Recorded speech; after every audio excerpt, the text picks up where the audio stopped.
I made $1 million as a student going to the #1 public university in the world and felt no happiness whatsoever. Here's how I did it and whether or not I recommend you do it too. I actually am a student at UCLA Anderson, and I was actually fortunate enough to get jobs in tech as well as consulting during my time at UCLA. I was working as well as going to school as a student at Anderson, and during that time we had the advent of the thing called work from home jobs, and this term called overemployed came up. I googled it. I was like, what is overemployed? It's when you have multiple work from home remote jobs. So I thought to myself, why not? Let's jump into this, let's figure it out, and let's see what we can do. So first things first, I started applying to jobs. As a student at UCLA, I knew I had the background experience in business as well as, I guess, the grit coming from a first generation family. I'm the first person to come to America, so I always felt like I had the hopes and dreams of my entire family, my parents riding on me. So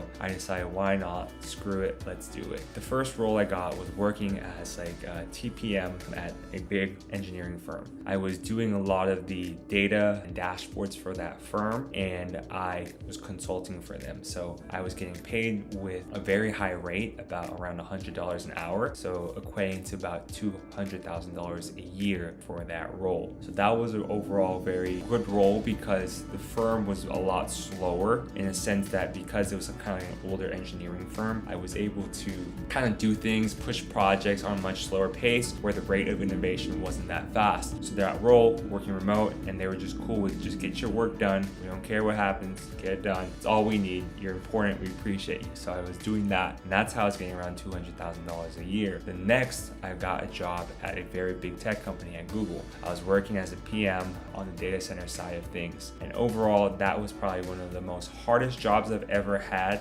and it was the biggest amount of learning I've ever done. Total compensation there was about $300,000 a year. That was with stock, bonus, equity, and then that actually total compensation went up because the time I was there, the value of the stock had increased from what it was. So I was working very hard there. And then the third and final one, I was working at another tech firm, and I was building out their engineering team. So I was able to basically charge them as well, or I guess work for them as well, and generate income there. So overall, a year, I was probably taking home around almost $600,000 a year. And that was year one. Year two, I did the same thing where I kind of let one of the jobs go. So we were projected to have around $400,000 in income that year. So in the past 2 years, from 2022 to 2023, I made about $1 million.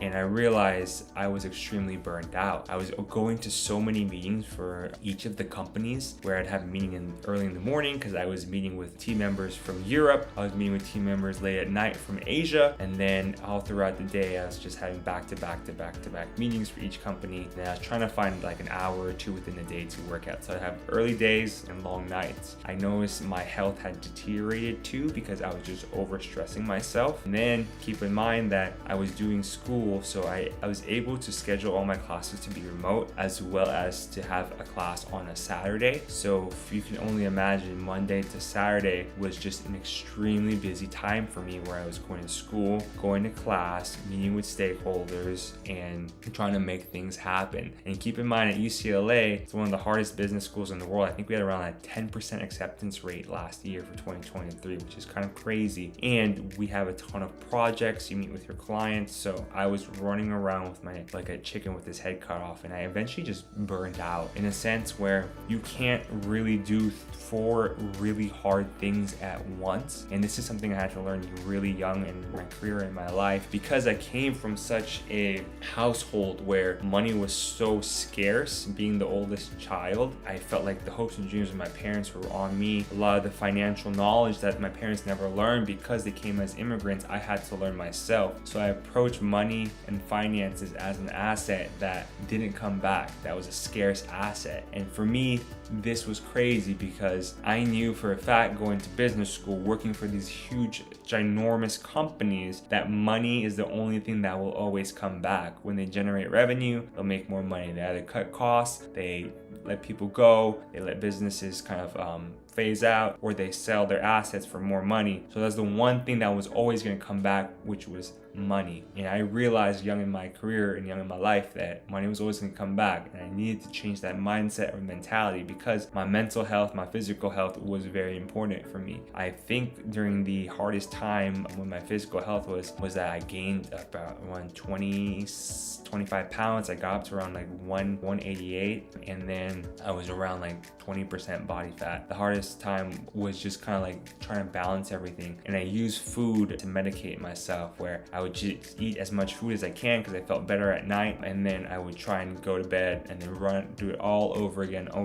I just remember sitting in this room going on so many Zoom meetings, and then I look outside, it's nighttime. I wake up so early, like 6 o'clock, 7 o'clock, do a ton of meetings, get out at 6 p.m. and then I've been here at my desk all day. Haven't moved one bit. I order a ton of DoorDash to self-medicate and eat unhealthy food just to feel better about myself. And it was really important for me to kind of catch this in my life, because I ended up doing this bad habits, but there was a benefit in the sense that I was paid a lot of money. I made around $1 million. That $1 million, keep in mind, I was a high income earner in California, so I'm going to be taxed around 40%, so it's almost around $600,000. I used that $600,000 to pay off all my debt from school because I didn't have any scholarships coming in. I had to fund everything myself. I owed a lot of money to UCLA because school is very expensive. Also, I paid off my car because I was able to actually just buy my dream car, which was a Model S refresh, and that was very expensive as well. So I paid off everything, and I had a huge amount of savings in the bank because of it. The cool thing about this was that even though I worked so hard, I did sacrifice my mental health. I knew I was young. I knew I'm still young, and I'm able to just kind of, I guess,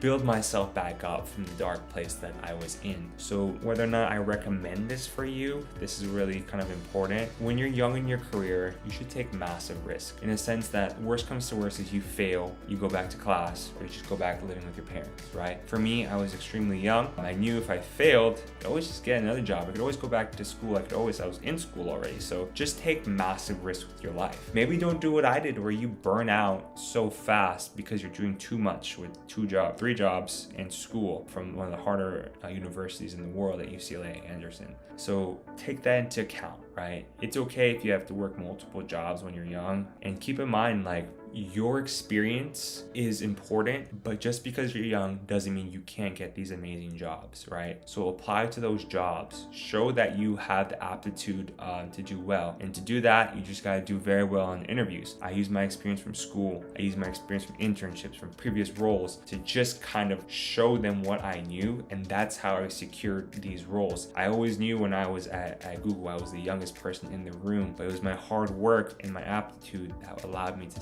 do well and succeed in these roles. So just know that if you're going to do this route, it's possible. It may not be sustainable, but view your life as seasons. I learned this from Alex Hormozy. I've learned this from the most successful people at Google, as well as all the top entrepreneurs that I follow. Your life is in seasons. There will be sprints where you have to give everything you got. In these past 2 years, I gave everything I got. I made that $1 million that I was really hoping to get. Finally did it, paid off all my loans, paid off all my debt, because I had to fund everything myself because I was a first generation person to come to America. I was born here, but I knew I needed to figure out everything on my own because my parents were not going to pay for my education. I needed to pay for my rent. I needed to pay for all these crazy things in life that we just have to figure out. And I'm not much smarter than anyone else. I just put the time in, I put work in, and you can do anything you set your mind to. So if you do choose to go this route, just know that it's going to be a sprint. And that season of your life, whether it be 1-2 years, it's going to be all out, and it's okay, because once you get out on the other side, it's all going to work out. So right now, I'm taking time for myself, taking time for school. I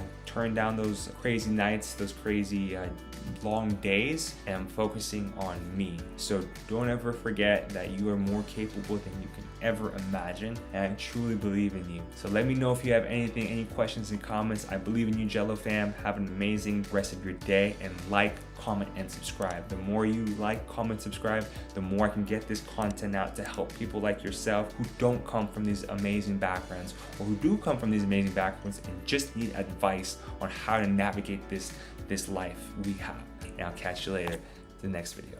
Peace.